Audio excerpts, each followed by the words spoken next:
Most are afraid of unknown depths, skirting shores thinking world flat, and with the island girls in celebration of new religion. Nobody led me or said this way. I sailed alone on makeshift raft with wind as companion.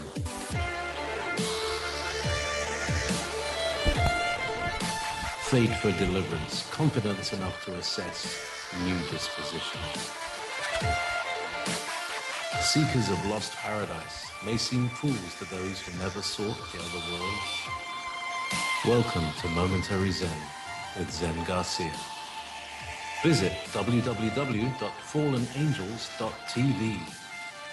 You're listening to Revolution Radio. For me, the world is weird, stupendous, awesome, mysterious, and unfathomable. My interest has been to convince you that you also must assume responsibility for being here in this marvelous world, in this marvelous desert, and in this marvelous time. I wanted to convince you that you too must learn to make every act count, since you, like myself, are only going to be here for a short while. Too short, in fact, to witness all the marvels of it. Welcome, friends. I'm your host, Zen Garcia, and this is Momentary Zen here on Revolution Radio.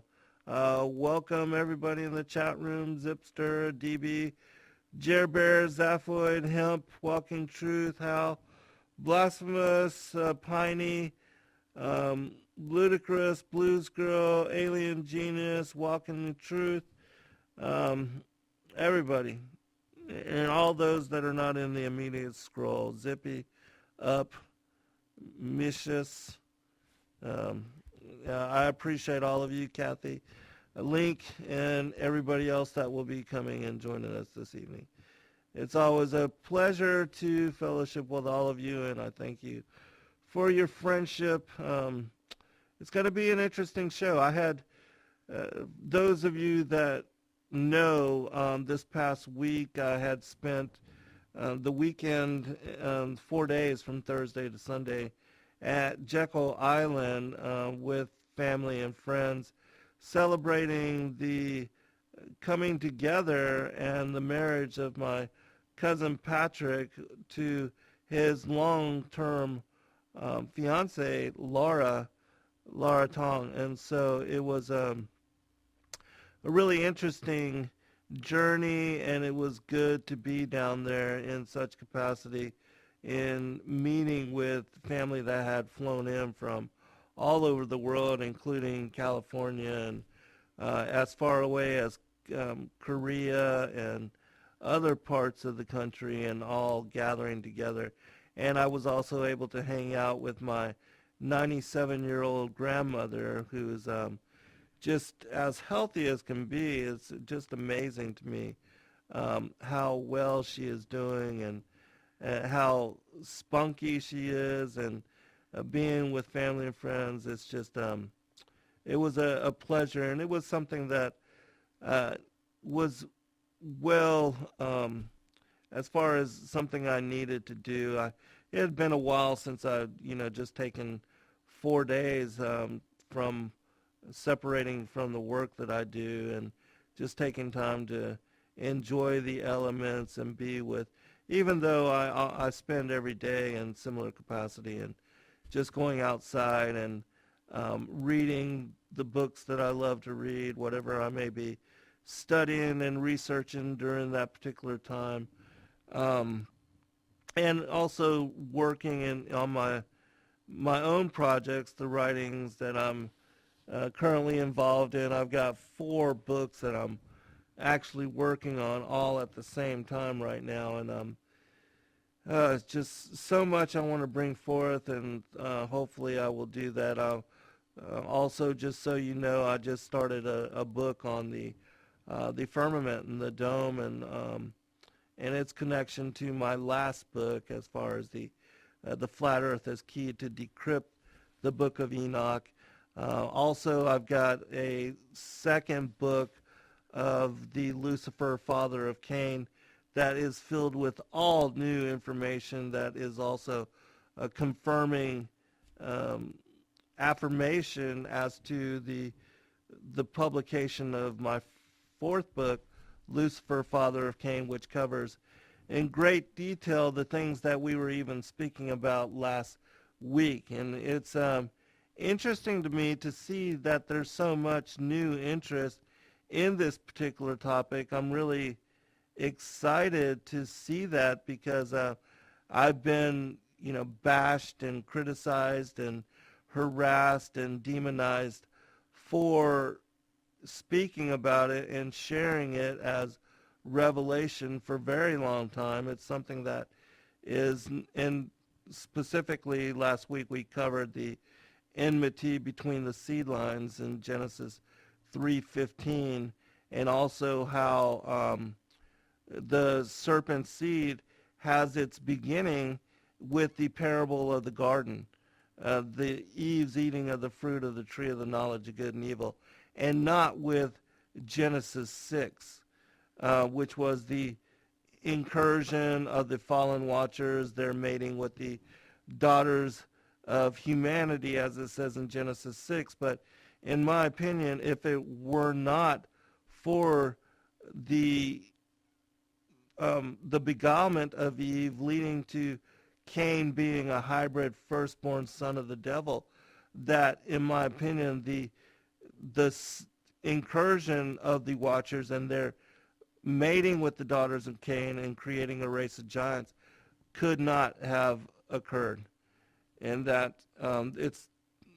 most people skip that or try to ignore that, or denying that Cain was a child of the serpent. They want to point to Genesis 6 as the beginning of the serpent seed line, when in fact it goes to Genesis chapter 3 with the beguilement of Eve. And it is also expounded upon in great detail in the parables of Matthew chapter 13, and Yeshua relating there that the tares are the children of the wicked one, and the wicked one was an enemy that snuck into the garden and that sowed the tares, and that in clarity bring forth that that Cain, who was of the wicked one, as it says in John chapter 3, that the wicked one was in fact the devil, Satan, the adversary of humanity. And so anyways, this evening, because in celebration of the journey and the trip that I had made to Jekyll Island, I thought I would speak about what I had mentioned in a program a couple weeks back in talking about the creature from Jekyll Island, which, for those that don't know what that book is, I can actually give you a link to where you can read it online, that it's about the creation of the Federal Reserve System and how a group of bankers, because Jekyll Island has been a haven, a vacation spot for much of the wealthy elites for a very long time. And in fact, a lot of the names of the places and the buildings down there are after some of these bankers, such as J.P. Morgan, the Rockefellers, things of that nature.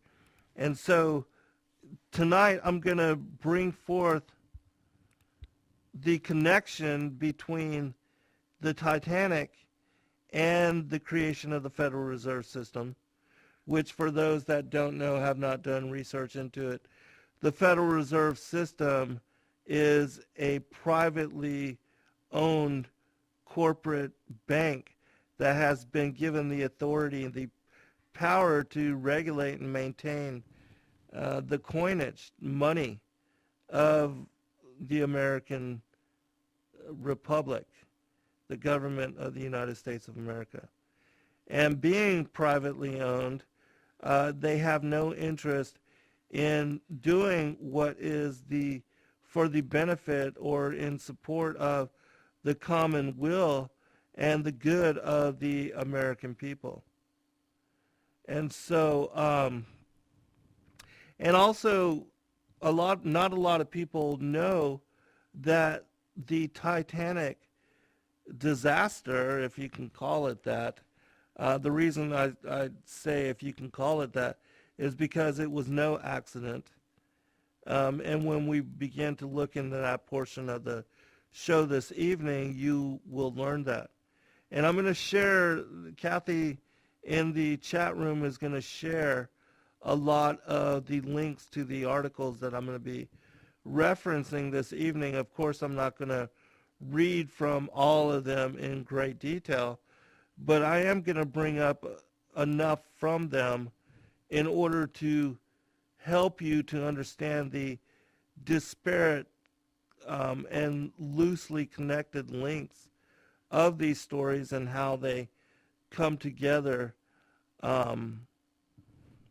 to come together in basically murder plot.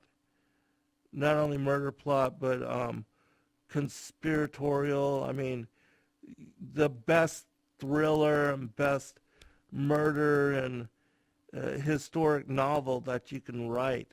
And certainly somebody should actually do that, because, you could most certainly write a movie or a novel or a book around this particular topic. It has that kind of intrigue. And if I wrote fiction myself, I would certainly take the time to do it justice, but as I do not, I mainly and even study only nonfiction and write in nonfiction. And so after you hear the plot of this and how it all ties together, you might just want to pick up the pen and do exactly what I am speaking about right now. All right, let's go ahead and get into this because we have a lot of information to cover this evening. The connections of the Titanic with this particular plot and this story we won't get into until I basically set the foundation for America, and as well as several American presidents, their war against these central banks and the shadow government that has, for time immemorial, since before even the creation of the United States of America, have been attempting to subjugate and to imprison and enslave America and its people with the creation of a central bank issuing to themselves the power and the authority to regulate commerce as well as to print the money and of the basically the financial backbone of America. And the bills that are used in order to create an exchange of goods, which that's the lifeblood of the economy. And so we're going to start with an article called A Central Bank from the Jeremiah Project. The opening quote: I sincerely believe with you that banking establishments are more dangerous than standing armies, and that the principle of spending money to be paid by posterity under the name of funding is but swindling futurity on a large scale. Thomas Jefferson.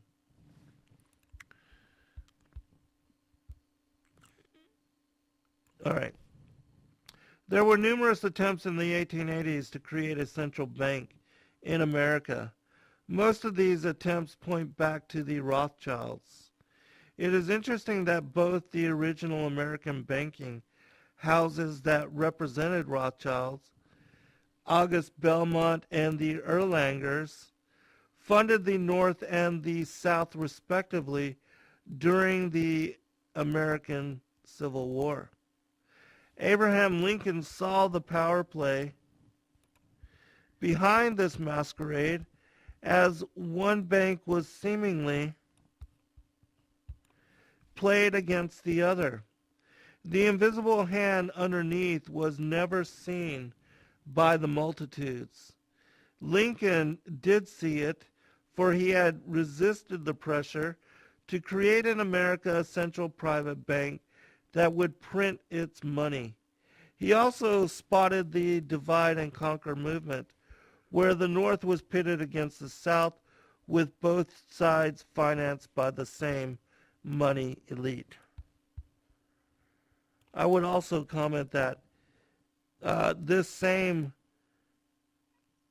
underhanded and very shady tactic of utilizing controlled opposition in order to bring forth the New World Order and the agenda of it is still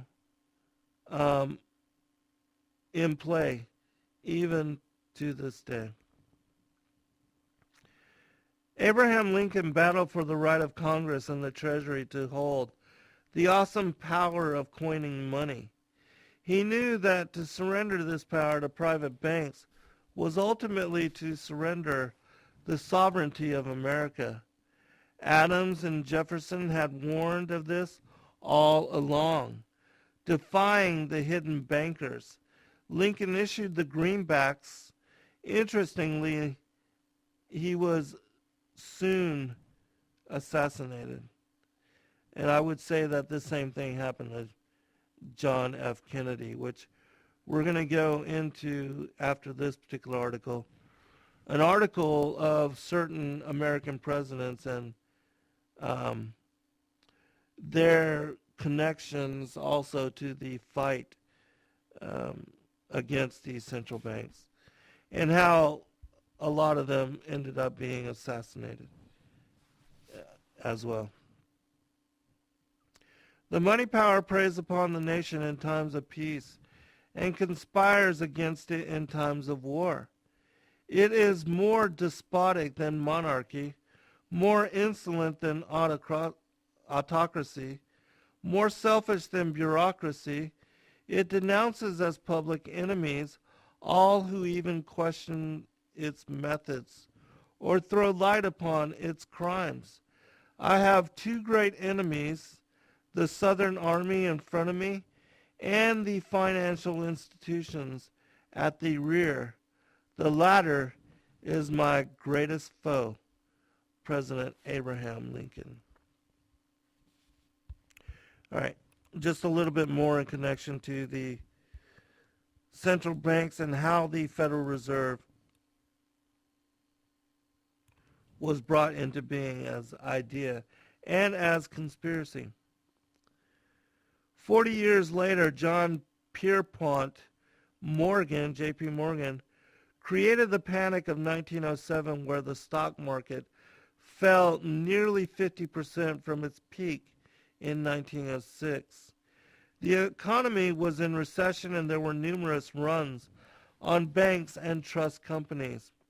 Early in 1907, Jacob Schiff of Kunloeb and Company, in a speech to the New York Chamber of Commerce, warned that unless we have a central bank with adequate control of credit resources, this country is going to undergo the most severe and far-reaching money panic in its history.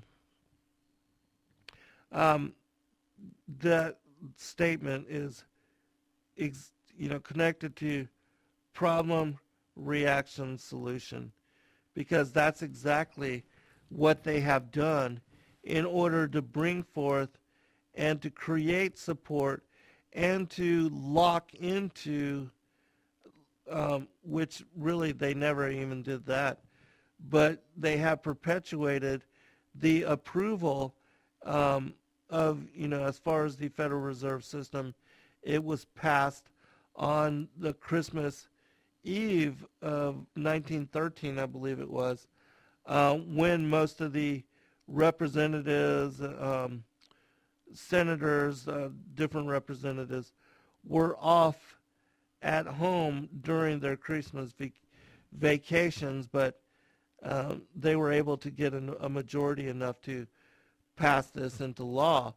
But there were other aspects of it as far as the IRS and the taxing wealth and earnings. That aspect of it is totally illegal, and the 14th Amendment was never fully ratified by a 2/3 majority. And so, which interestingly enough, Aaron Russo, who wrote and created the documentary called From Freedom to Fascism, how that was basically, it led to his murder. He was a film producer, and that, basically after the creation of this documentary, which is about the Federal Reserve System being privatized, a privately owned corporation, which has never been audited, and the shareholders of it their names have never been made public. And also how the IRS as an institution and the taxes which are paid to it are done voluntarily, and that taxes are actually illegal. Which, if you have not seen it, I do recommend watching it so that you can become aware of what's going on in America, because this passing of the Federal Reserve Act and the creation of the central bank and the Federal Reserve System is what led to their being able to garner enough power and wealth to institute the next aspect of Albert Pike's vision to bring forth 3 world wars as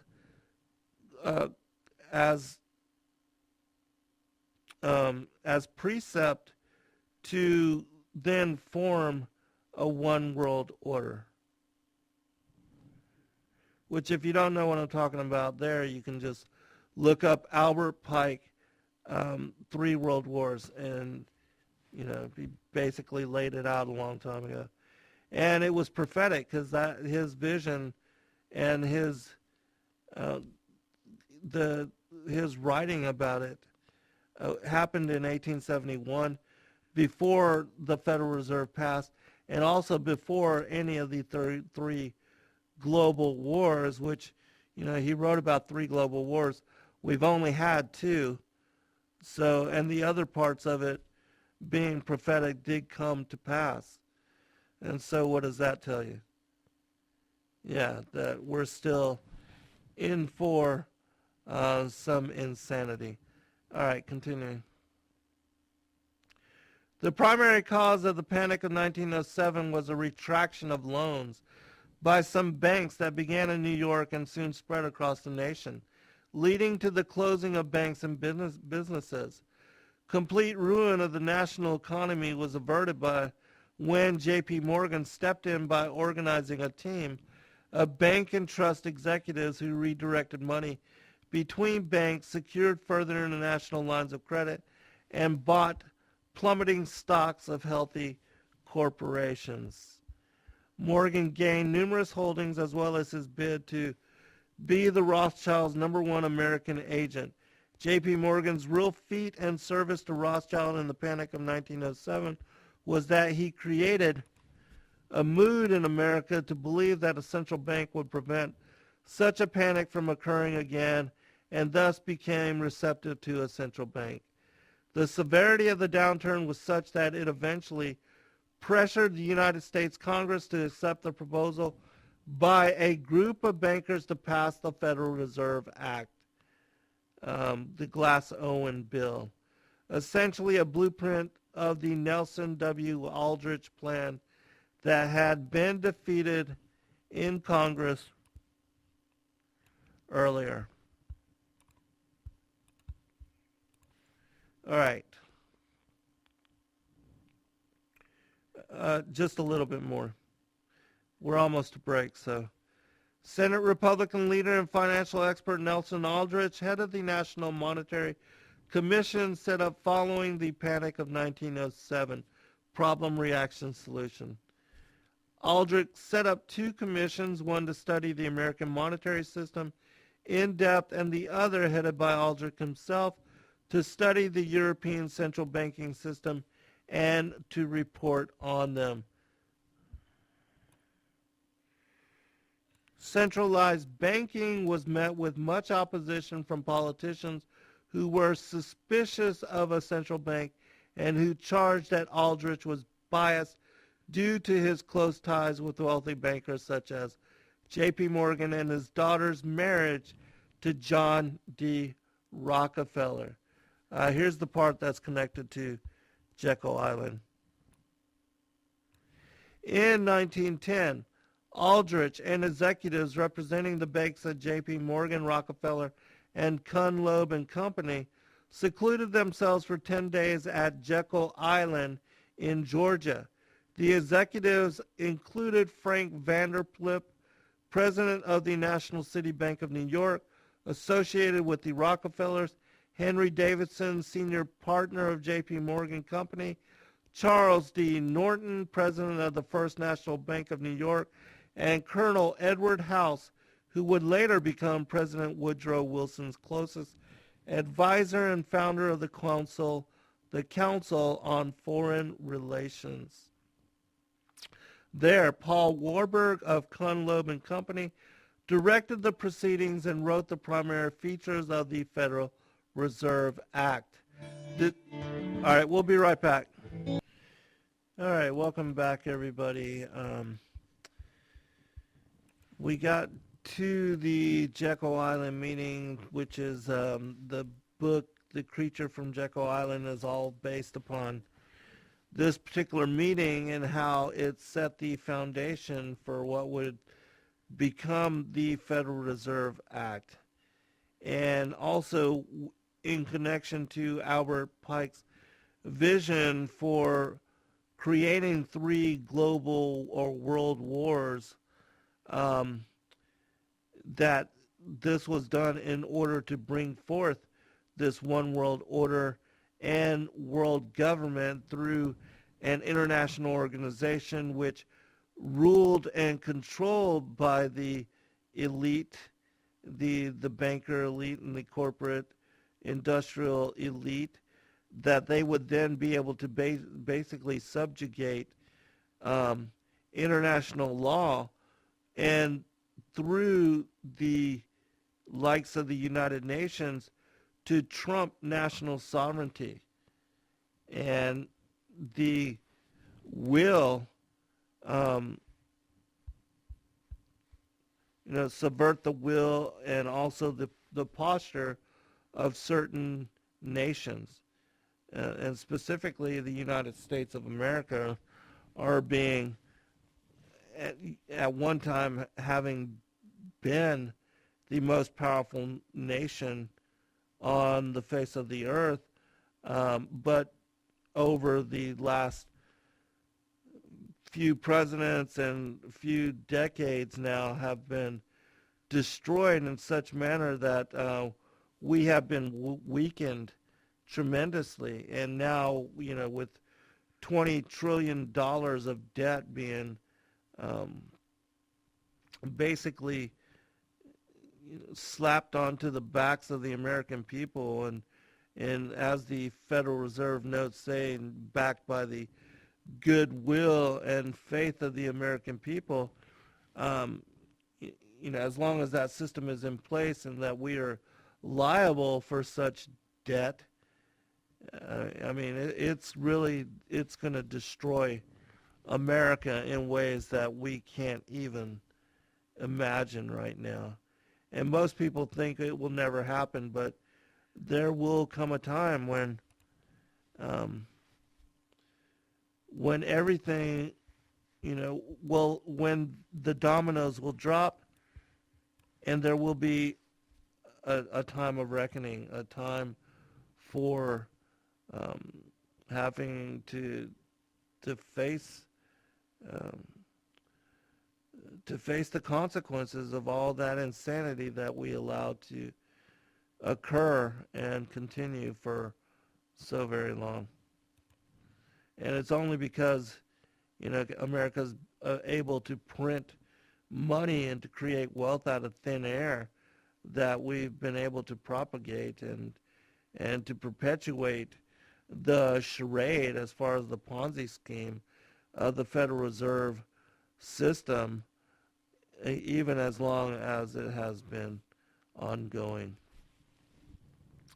Because any other nation, the bankruptcy would have been forced upon them long before such a massive amount of debt ever was incurred. All right, continuing just a little bit more from this, and then we'll go into the next article.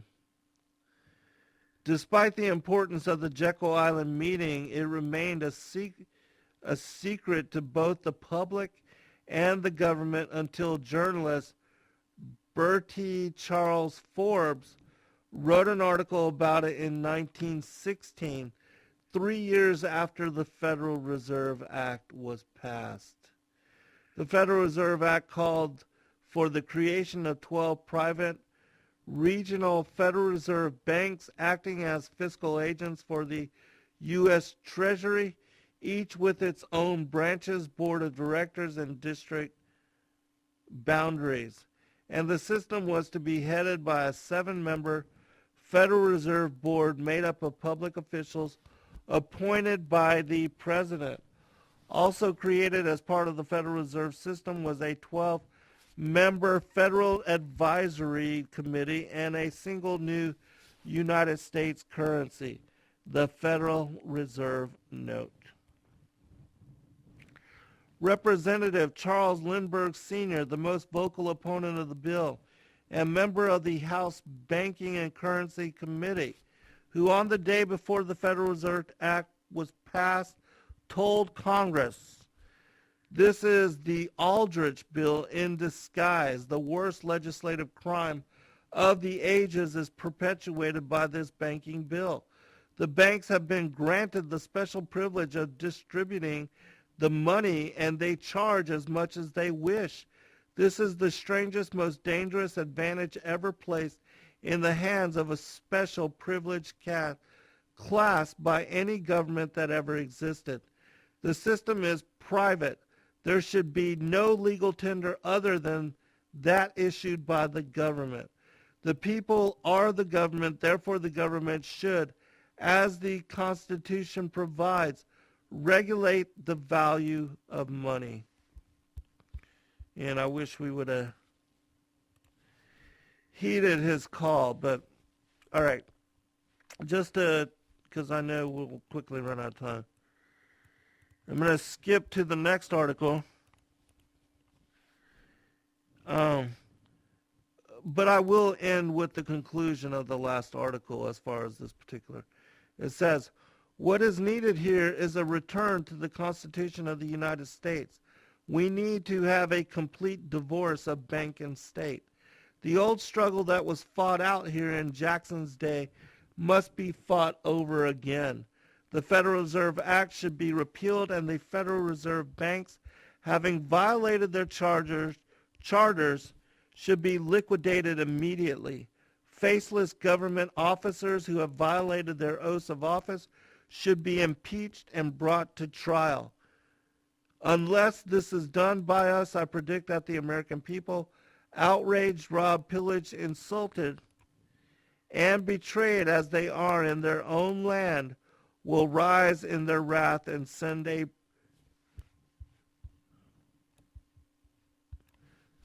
president here who will sweep the money changers out of the temple." Congressman Louis McFadden. I wish that would have happened. It seems like the American people are too complacent or just, too blind, or it also says in the protocols that they would create amusements and distractions to keep the mind of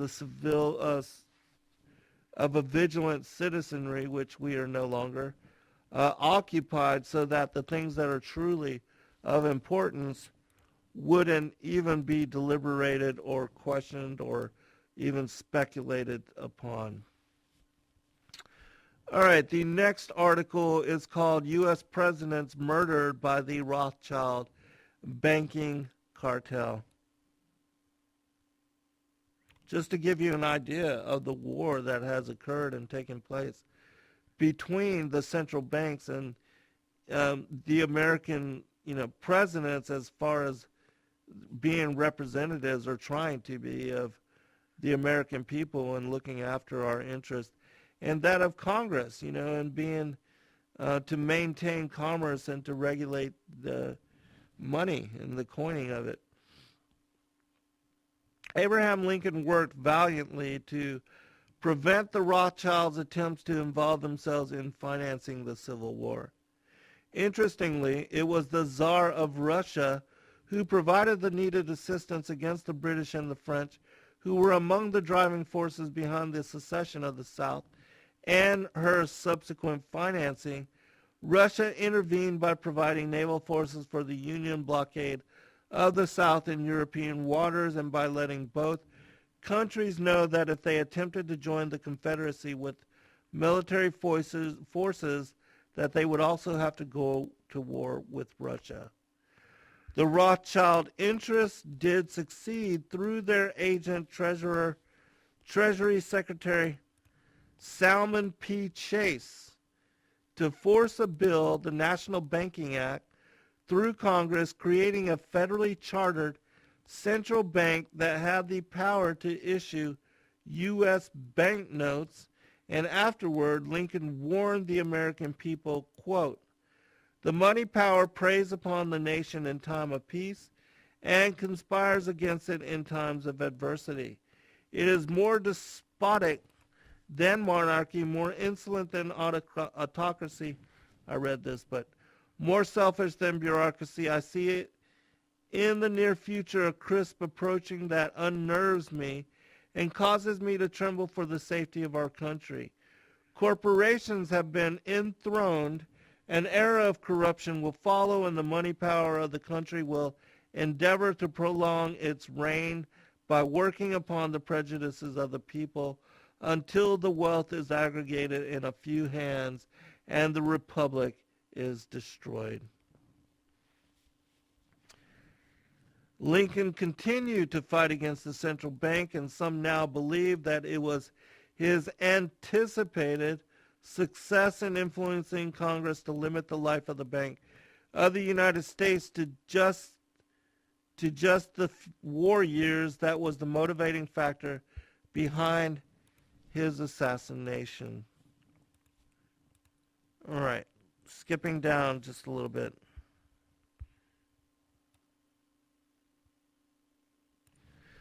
The name Federal Reserve Bank was designed to deceive, and it still does. It is not federal, nor is it owned by the government. It is privately owned. It pays its own postage.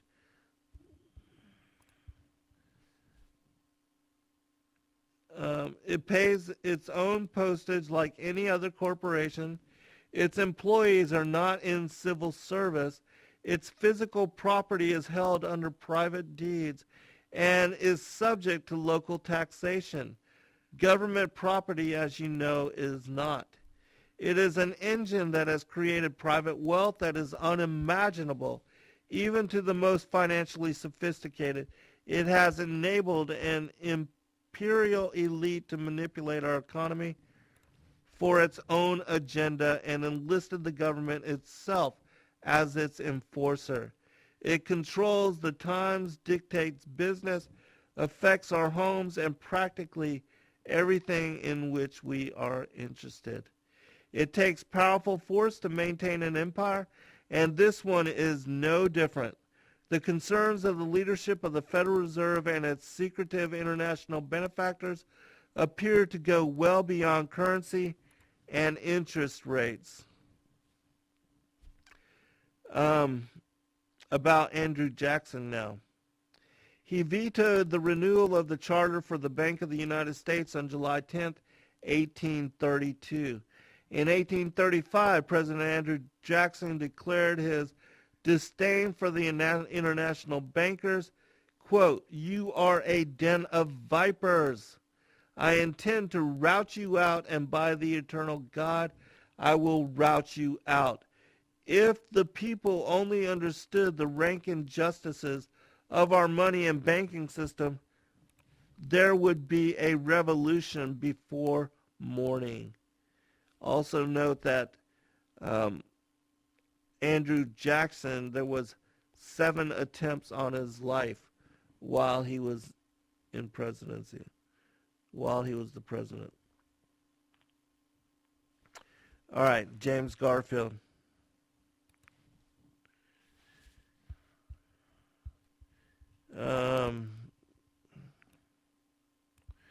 President James Abram Garfield, our 20th president, had previously been chairman of the House Committee on Appropriations and was an expert on fiscal matters. Upon his election, among other things, he appointed an unpopular collector of customs at New York, whereupon the 2 senators from New York, Roscoe Conkling and Thomas Platt, resigned their seats. President Garfield openly declared that whoever controls the supply of currency would control the business and activities of all the people. After only 4 months in office, President Garfield was shot at a railroad station on July 2nd, 1881. John F. Kennedy. President John F. Kennedy planned to exterminate the Federal Reserve System. In 1963, he signed Executive Orders EO 11 and EO 110, returning to the government the responsibility to print money and taking that privilege away from the Federal Reserve System. Shortly thereafter, President John F. Kennedy was assassinated. All right, let me skip down a little bit. The trail of blood continues. In the 70s and 80s, Congressman Larry P. McDonald spearheaded efforts to expose the hidden holdings and intentions of the international money interest. His efforts ended on August 31st, 1983, when he was killed when Korean Airlines 007 was accidentally, quoted, shot down in Soviet airspace. Senator John Hines and former Senator John Tower had served on powerful Senate banking and finance committees and were outspoken critics of the Federal Reserve and the Eastern establishment. On April 4th, 1991, Senator John Hines was killed in a plane crash near Philadelphia. On the next day, April 5th, 1991, former Senator John Tower was also killed in a plane crash. All right, we'll skip down a little bit more, and then we'll get into the next part of this.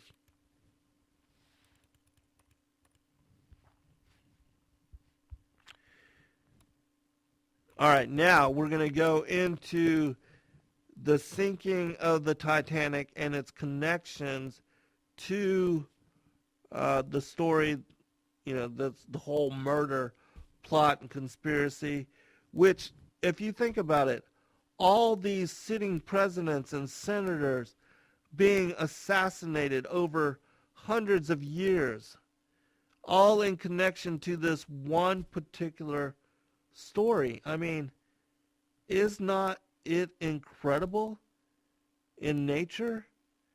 I mean, you could really write a whole series of novels, each outlining a different aspect of this story. That's how intricate, how detailed, and how long reaching as far as, spanning several decades and even centuries, how incredible this story really is. And yet the public is just has no knowledge. And, it's something that not even a lot of conspiratorial investigators and researchers have been able to put together as far as the pieces. I mean, it's mind-blowing. All right, continuing. The sinking of the Titanic. Since the early 1830s, America did not have a central bank. The Jesuits desperately wanted another central bank in America so that they would have a bottomless reservoir from which to draw money for their many wars and other hideous schemes around the world. Oh yeah, this, is also the Jesuit, brings in the whole Jesuit side of the conspiracy. In 1910, seven met at Jekyll Island. I covered this part, but just to reiterate. Just off the coast of Georgia to establish a central bank, which they called the Federal Reserve Bank. These men were Nelson Aldrich, Frank Vandercliff, both representing the Rockefeller financial empire, Henry Davison, Charles Norton, and Benjamin Strong, representing J.P. Morgan, Paul Werger, representing the Rothschild banking dynasty of Europe, and we have already seen that the Rothschilds were the banking agents for the papacy's Jesuits, holding the key to the wealth of the Roman Catholic Church. The Morgans were friendly competitors with the Rothschilds and became socially close to them. Morgan's London-based firm was saved from financial ruin in 1857 by the Bank of England, over which the Rothschilds held great influence. Thereafter, Morgan appears to have served as a Rothschild financial agent and went to great length to appear totally American. His, Rockefeller's, entry into the field was not welcomed by Morgan, and they became fierce competitors, but eventually they decided to minimize their competition by entering into joint ventures. In the end, they worked together to create a national banking cartel called the Federal Reserve System. G. Edward Griffin, the author of The Creature from Jekyll Island. All right, just a little bit more about this, and then we'll go into the Titanic aspect of it. These three financial families, the Rothschilds, Morgans, and the Rockefellers, all due to the bidding of the Jesuit order, because of Jesuit infiltration into their organizations, the building of the Titanic began in 1909 at a shipyard in Belfast, the capital of Northern Ireland.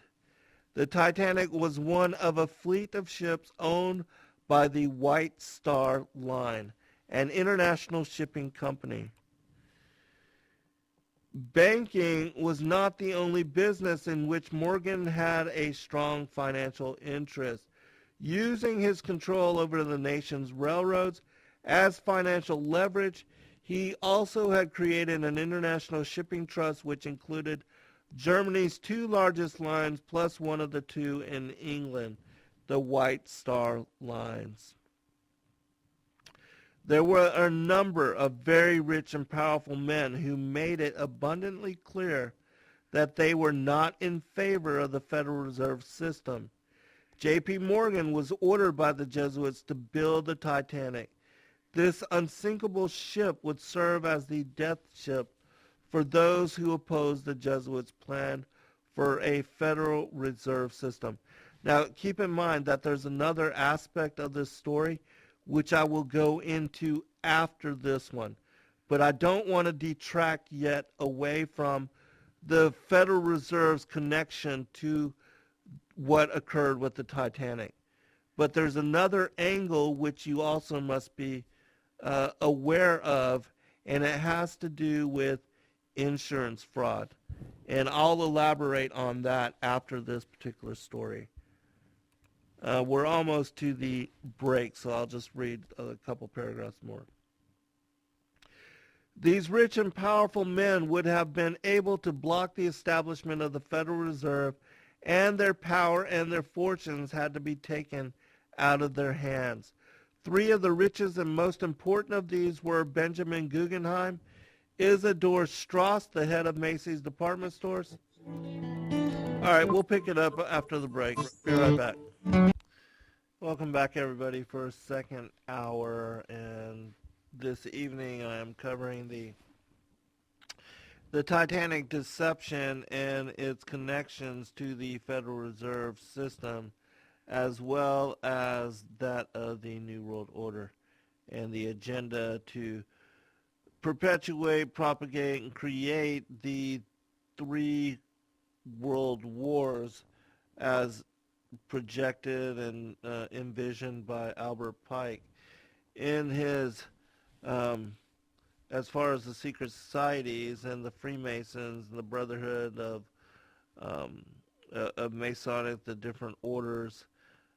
They're working together, the collaboration with the Italian Mafia and other terrorist groups to create a one world order. And it's amazing how history has aligned to his vision and has that these secret societies have brought forth and actually manifested such a reality and have pushed history as far as the fate and destiny of world in such direction as to actually create and to, again, perpetuate, propagate, and to manifest the global war as necessary to bring forth the League of Nations, following World War I, which failed because the countries of the world were not ready yet to surrender their national sovereignty to an international organization which could trump their own national interests. And so they had to fund and create a larger and more cataclysmic war of such proportion and such bloodshed and destruction and misery that the nations would automatically yield and agree to becoming part of such organization. And thus, after World War II, we had the creation of the United Nations, which, because it's been in existence for so long now, it actually has credibility when it is totally undeserving of such, in that its charter was to prevent further wars and to assist the relationships of nations so that conflict would be unnecessary, and yet they have, basically created conflict. And since the creation of Israel by the United Nations and the global elite, that has been, as it says in Zechariah 12, a cup of trembling among the nations. And it has been used to further divide and to further instigate and to propel the second part of the agenda, which would be the division of the Zionists with that of the fanatical and extremist Muslims, and also the division of Christianity, and what would be the third global war, in that these two opposing forces and sides, in exhausting each other through war and financial collapse and other means and measures, then atheistic and godless communistic nations such as China and Russia would be propped up, the manufacturing base shifted over to them, so that they could then become the seat of world power. And it's exactly what is occurring, has been occurring for several decades now. Right before our eyes, we see this being manifest. Anyway, so let me just really quick remind the listening audience that Revolution Radio is a listener-supported, commercial-free, and corporate-free radio network, which does need those of you that can afford to, your financial support in order to continue coming to you in the capacity that we do in standing as a platform for truth and discussion of all things esoteric. And so those of you that can, please do go to freedomsips.com, click on the donate button, and support us in what way you can. And know in advance that we appreciate you, and that we pray for you and pray for the blessings to be poured out upon you in your support and your stance with truth. All right, let me go ahead and get back into this because I know I'm going to quickly run out of time, as I always do. And I want to try to finish in one show. All right, so reading the last paragraph again. 3 of the richest and most important of these, well, let me read one more quick paragraph before. These rich and powerful men would have been able to block the establishment of the Federal Reserve, and their power and fortune had to be taken out of their hands. 3 of the richest and most important of these were Benjamin Guggenheim, Isidor Strauss, the head of Macy's department stores, and John Jacob Astor, who was probably the wealthiest man in the world. Their total wealth at the time, using dollar values of their day, was more than $500 million. Today, that amount of money would be worth nearly $11 billion. Edward Smith, the captain of the Titanic, had been traveling the North Atlantic waters for 26 years and was the world's most experienced master of the North Atlantic routes. He had worked for Jesuit J.P. Morgan for many years. Edward Smith was a Jesuit tempore coadjutor. This means that he was not a priest, but he was a Jesuit of the short robe. Jesuits are not necessarily priests, and those who are not priests serve the order through their professions. Anyone can be a Jesuit, and their identity would not be known. Edward Smith served the Jesuit order in his profession as a sea captain. Many interesting points about the Titanic are discussed in a videotape made by the National Geographic in 1986.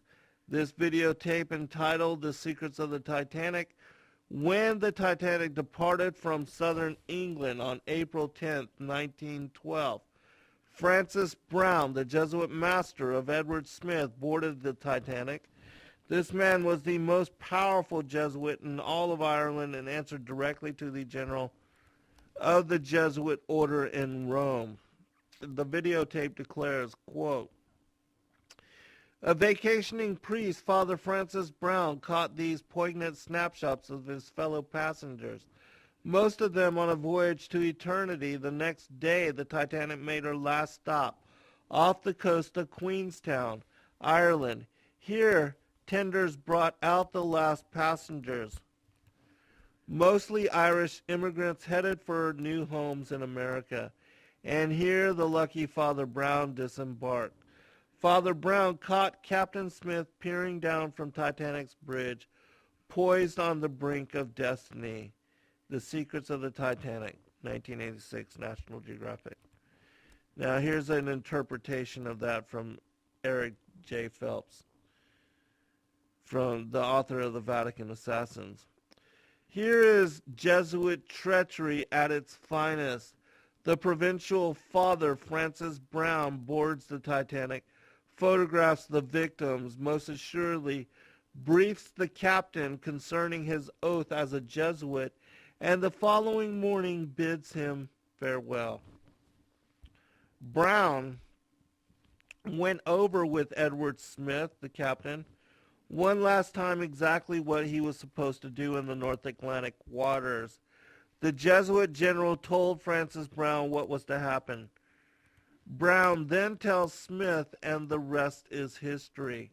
After 3 days at sea with only one pair of glasses for the bridge, Edward Smith propelled the Titanic full speed ahead, 22 knots on a moonless, dark night through a gigantic ice field, nearly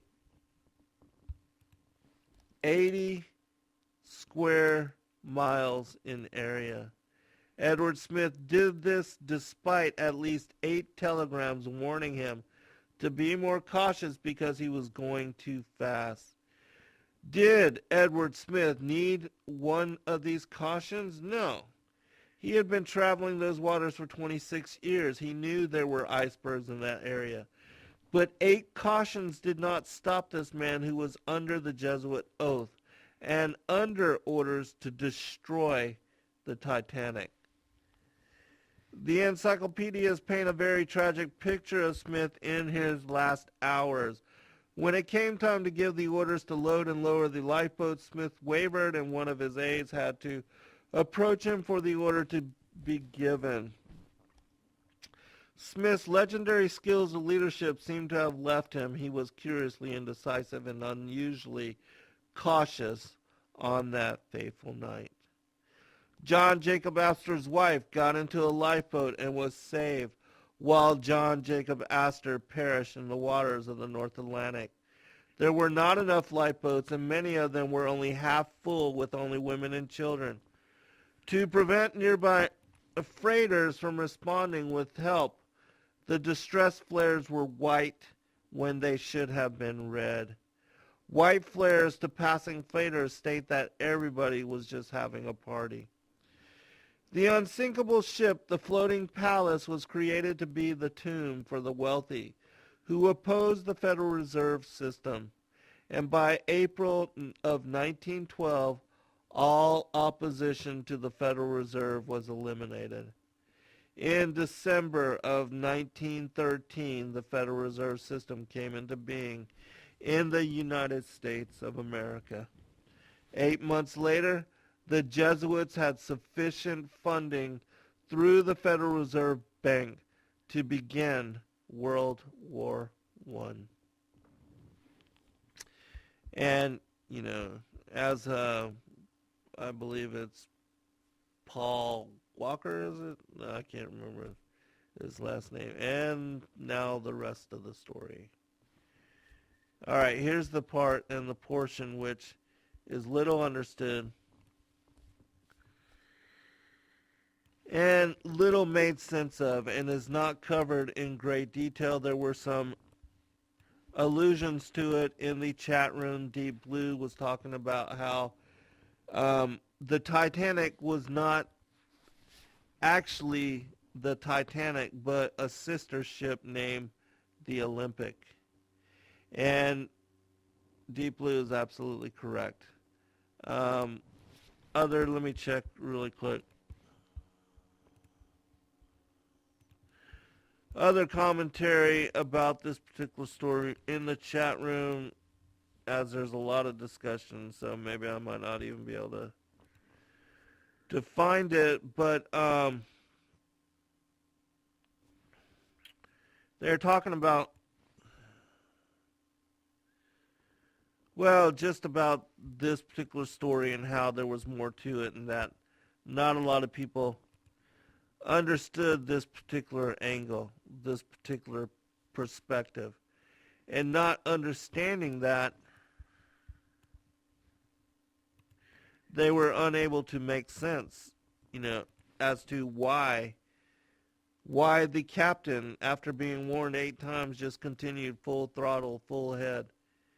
And why, when they were able to make really quick turns, would he head just directly for an iceberg and then cut it in such way that it would cause the most damage that it could to the Titanic as ship.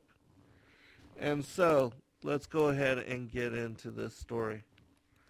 which in my opinion is the most intriguing and aspect of it. And it also shows to you that yes, the Titanic, the quote-unquote Titanic, that it was created to be the tomb of John Jacob Astor, Guggenheim, and also Strauss, and those that were opposed against the central bank.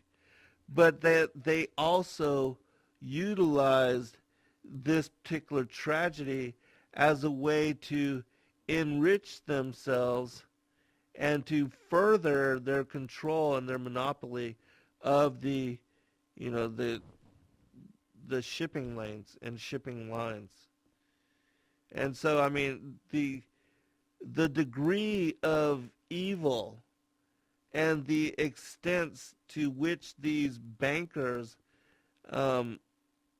in their allegiance to Lucifer as being the light bearer and also the sun god,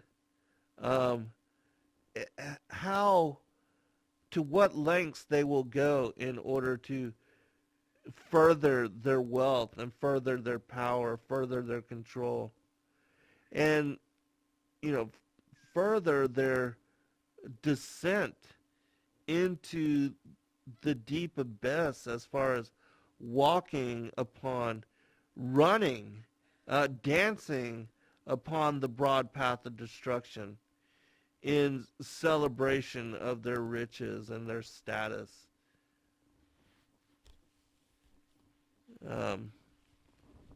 Even to the bitter end. It's just amazing to me that people would sell out their souls, and face eternal damnation, all for the sake of temporary gain, riches, and rewards.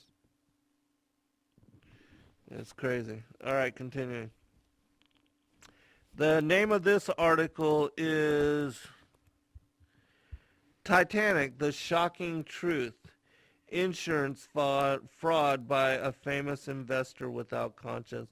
Also, I'd like to let everybody know, those of you that either come to the archives or are listening live now, that you can go to my website at fallenangels.tv, www.fallenangels.tv, and you'll find on the main page a link to all of these articles. All right, let's continue the story. The shocking truth. In the period of 1910 through 1912, the transatlantic passenger routes were very lucrative.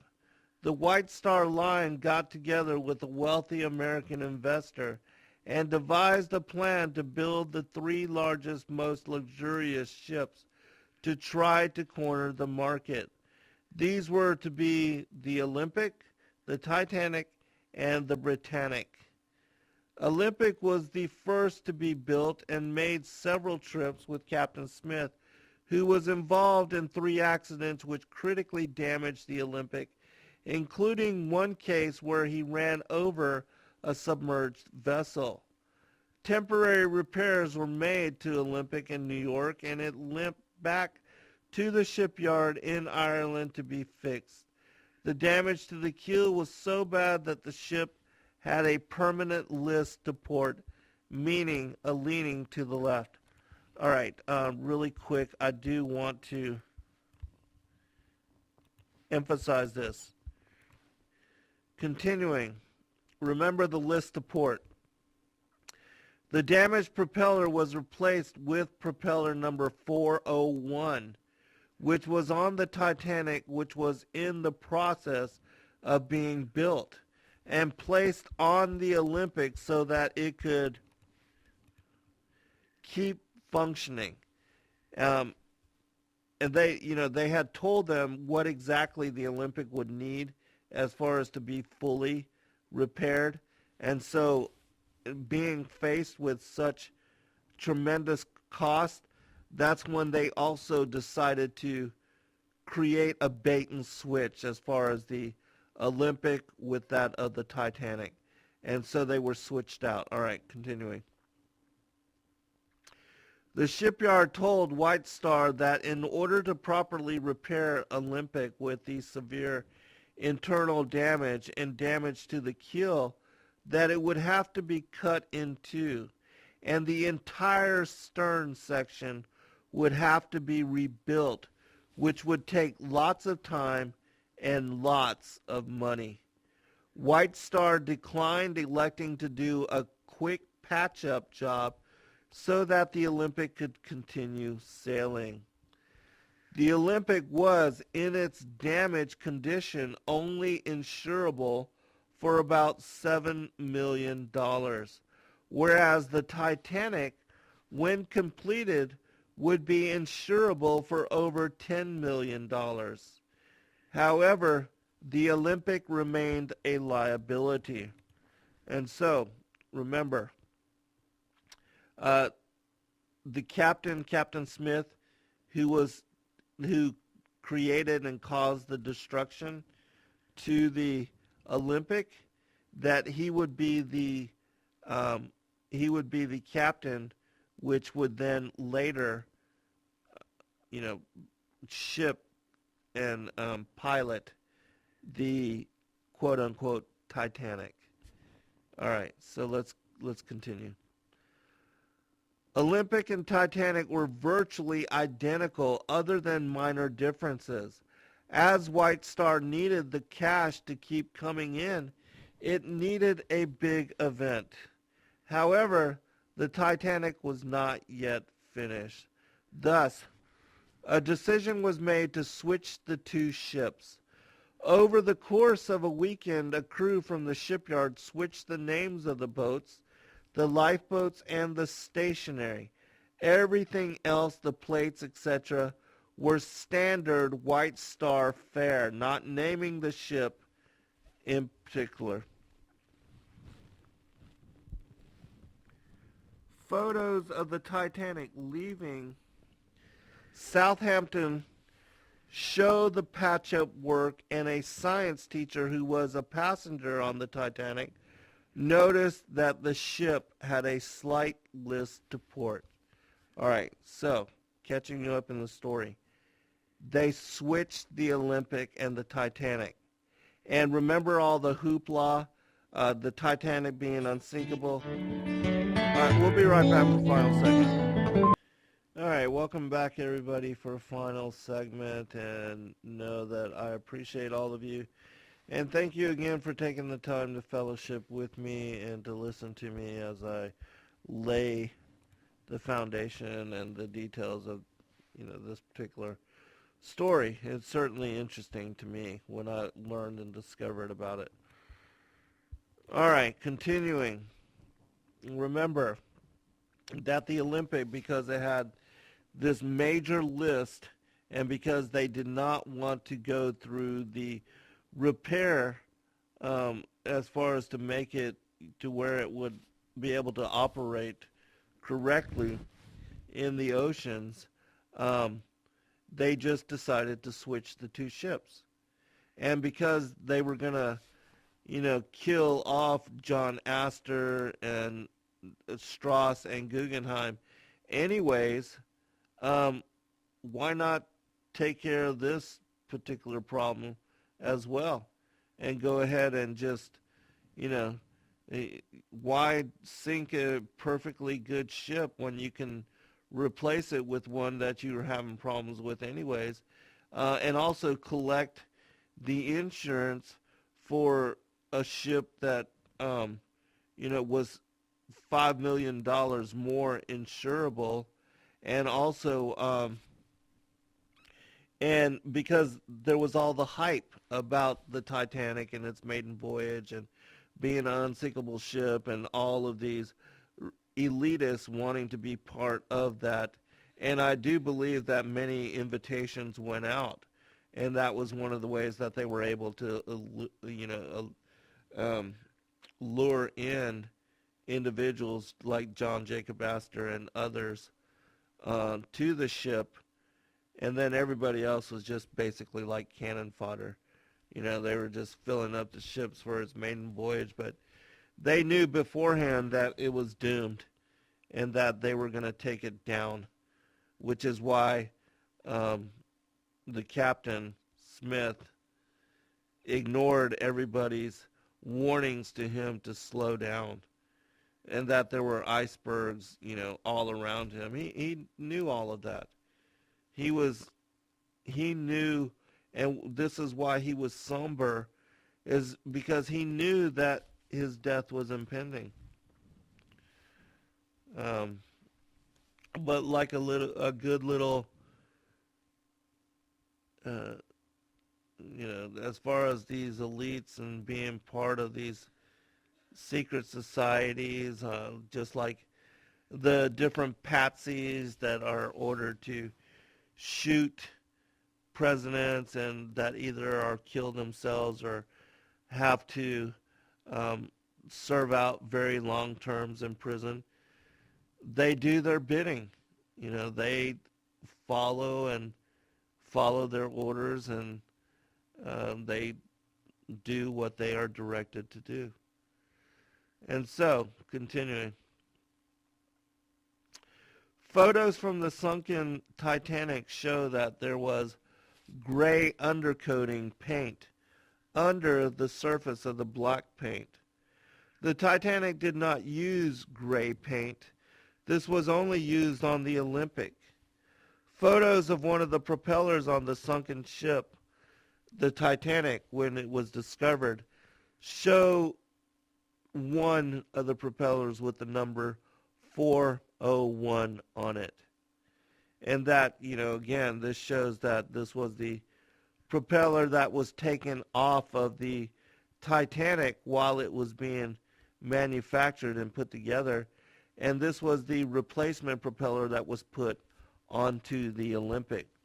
And, this is one of those things which stands as confirming witness that indeed what everybody thinks to be the Titanic that's at the bottom of the ocean, and when its wreckage was rediscovered, there were things that came forth about that particular wreckage which confirm that the wreckage is of the Olympic and not that of the Titanic, which again confirms this conspiracy.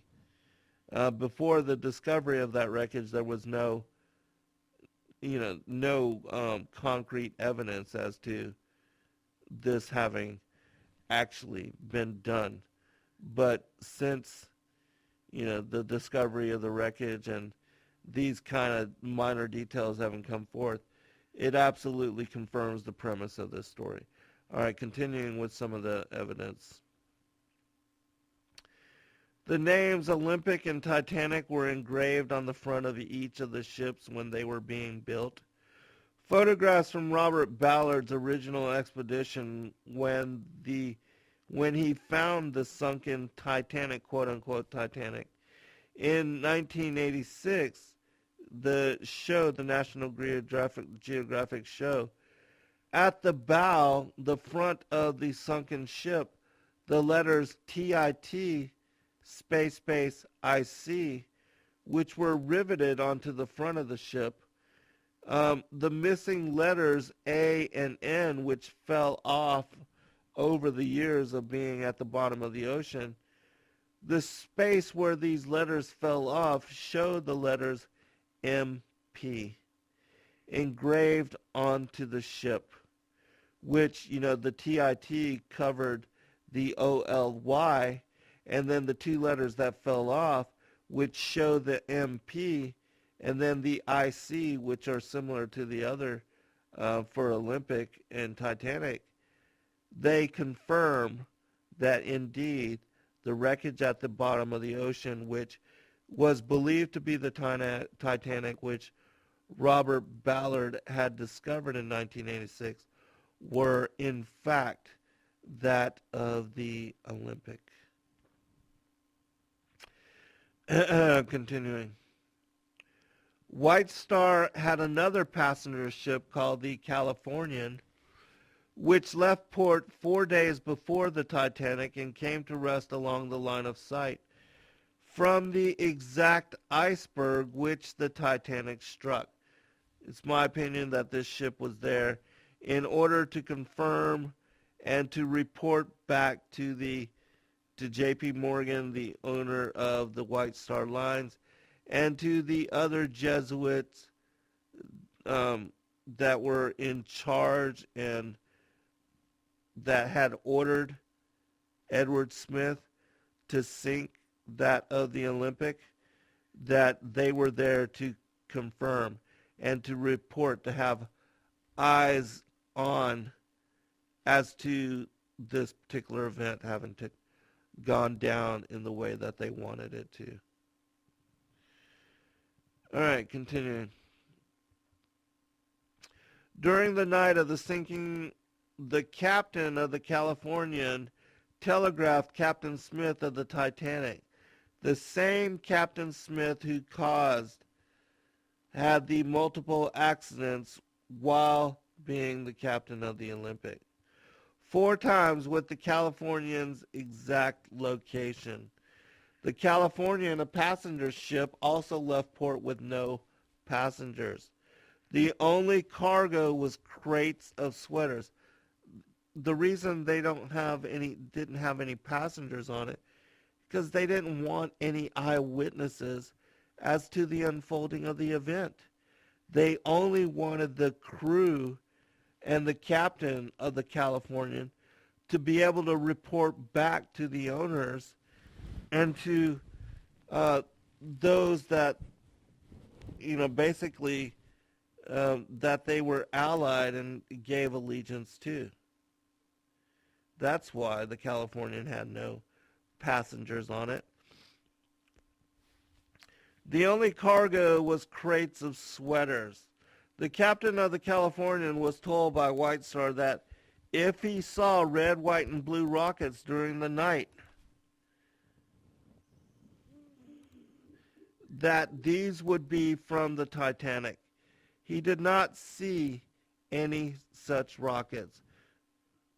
The Titanic was of such state of the art at the time, and its officers with such experience, that they testified that they could spot an iceberg from at least 6 to 8 miles out from the deck, and even farther out from the crow's nest. The Titanic's rounding space, or ability to turn in the water, was only 1,800 feet. As such, the Titanic would have had more than enough time and room to avoid the iceberg which it struck. But of course, that was not the whole purpose of the journey. They were not trying to avoid the icebergs. If they were, they would have took a more southerly route. They would have never went into an area where all these icebergs were, and they most certainly wouldn't have maintained a rate of speed which would cause maximum destruction should they actually strike an iceberg. But that was the whole purpose of the journey to begin with. Which, those that don't understand this angle of it, when they look at the details of why the captain never even slowed down and just ignored the 8 warnings that were given to him, well, it can only make sense when you apply it to the information that I'm bringing forth right now. Otherwise, it just doesn't make sense. All right, continuing. The attempt to turn was not made until the iceberg was only less than 400 yards away. And the engineers, by reversing the engines and turning to port, placed the ship in the position vis-a-vis the iceberg, which caused the maximum amount of exposure to the iceberg and damage from it. That right there was the whole point of their entering into this iceberg field in the first place was to cause the maximum amount of damage to the Olympic, which everybody thought was the Titanic, as they could, so as to ensure its sinking, and so that they could collect on the insurance, and also to ensure the deaths of John Jacob Astor, Strasbourg, or Strauss, and Guggenheim. That was the focus. That was the whole reason behind the journey to begin with. The Olympic had worn linoleum floors. Days before the Titanic took off, the linoleum floors were ordered by the White Star to be carpeted.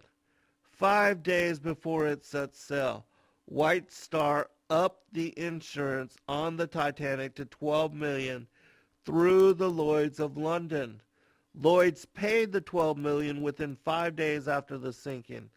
Lloyd's paid the entire claim, as the British Board of Inquiry found that neither the captain, anyone at White Star, or anyone at the shipyard was at fault for the accident. Now, does this not sound familiar to I forget his name. Silverstein. Larry Silverstein, and the purchase of the World Trade Centers, Towers 1 and 2, and also the whole World Trade Center complex. But the towers, the World Trade Center towers, were purchased in July of 2001. And their insurance was raised, each individually raised to the maximum that they could insure them for. And even though no building in the history of fire has ever collapsed due to, its steel being melted by the temperatures of fire, the insurance companies paid out without question. And they also basically paid out on each of the towers individually, citing them as separate terrorist events. And so Larry Silverstein and the conglomerate of investors that purchased the towers just months earlier, they banked. And does not that story sound similar to this one? I mean, if you don't see the connections, yeah, there you go. I mean, denial. All right, continuing. We'll finish up.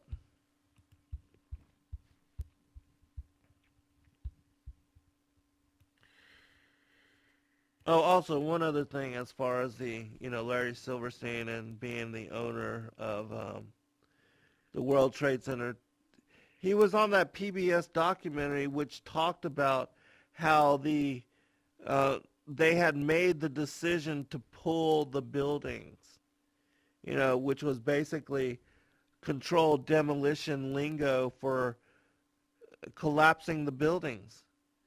And if they were going to pull the buildings, that means the charges had to have been set prior to the events of that day, prior to the so-called hijackings of these airliners by these 19 Muslim terrorists. And that, even though there were 4 buildings, World Trade Center 6, World Trade Center 7, and World Trade Center 1 and 2, that all collapsed, and even though 2 of them had only been hit by these supposed airliners, when, in my opinion, when you really do the research, there weren't even planes that hit those buildings. But that also shows complicity on behalf of the the mainstream media channels, because the live shot from the helicopter crew, which were, after the first World Trade Center was hit, they were up there filming the World Trade Centers, and in their live shot, they don't show any plane hitting the second tower.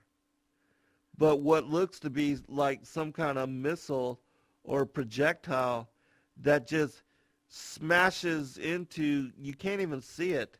It's moving so fast, but it smashes into the second tower and just guts it. And the head of the missile just projects all the way through it and comes out the other side. Something that an airline, the plastic nose of an aircraft, an airliner, could not do. And also with the meshing, with the steel mesh that made up the outer walls of the World Trade Center towers, there's no way that the planes could have become embedded into the towers themselves. And so those videos that they show on the mainstream news, and that were repeated over and over, showing these planes completely smashing into the World Trade Center towers and then disappearing into them, complete fabrication. Hollywood, which shows, again, complicity on behalf of the mainstream news channels, and shows that these the video of the planes disappearing into the towers and hitting the towers, they were Hollywood productions that had to have been created and shared and given to the mainstream news media outlets way in advance of the actual occurrence of the event. That lets you know how much power these groups have and how much control they have over the consciousness of America and the American people in order to be able to perpetuate such an act. And look how far, their conspiracies go back, even to the Titanic, to the creation of the Federal Reserve, to the perpetuation and propagation of these 3 global wars. I mean, it is insane. And people think that, waking up the American people, that we're going to be able to stop the New World Order? No. No. There's only one person that's going to stop the New World Order. And that's Yeshua, Jesus Christ, Savior Messiah. All right. Let's finish up. We've got just a couple minutes remaining. We're almost done anyways. The investment banks had millions of bad mortgages. This is something alluding to the banking fall, the collapsed mortgages and all that. I'm not going to go into that. I'm going to skip that part. Oh, by the way, the American investor who owned a controlling interest in the White Star Line canceled his first-class passage on the ship less than 2 days before the Titanic took off. Citing ill health, he was found in a French resort 2 days after the sinking with his mistress. If the White Star had gone into bankruptcy, this investor who had the controlling interest in White Star would have been able to seize the boats as assets, but it would have cost him probably millions to get them back to the U.S., outfit them, market them, and try to make money on them while having to run a passenger ship business instead of just getting checks every month from White Star, who did all the work in running the boats, marketing them, selling tickets, etc., and just sending the investor checks every month. The name of this American investor was J.P. Morgan. One final thing, which I didn't get a chance to get into, but it has to do with the flight which disappeared, the MH370, which all of just suddenly disappeared and nobody was able to find it, and how they looked for it everywhere.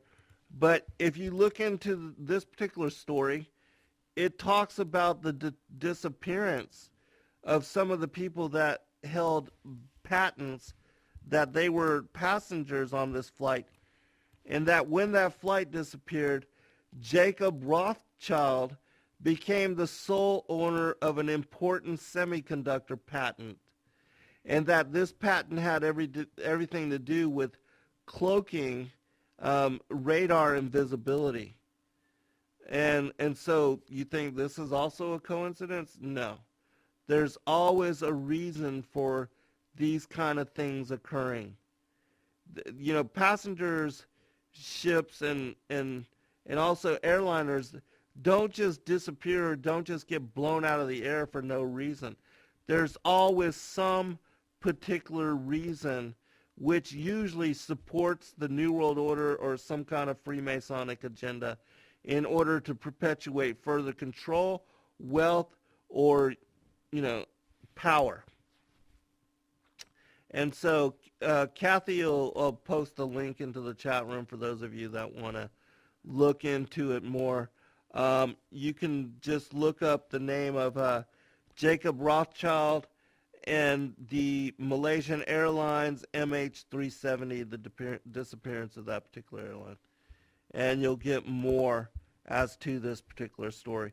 But, there's always more to the story, and there's always more to understand about what's going on that is not being reported by mainstream news. God bless all. Good night.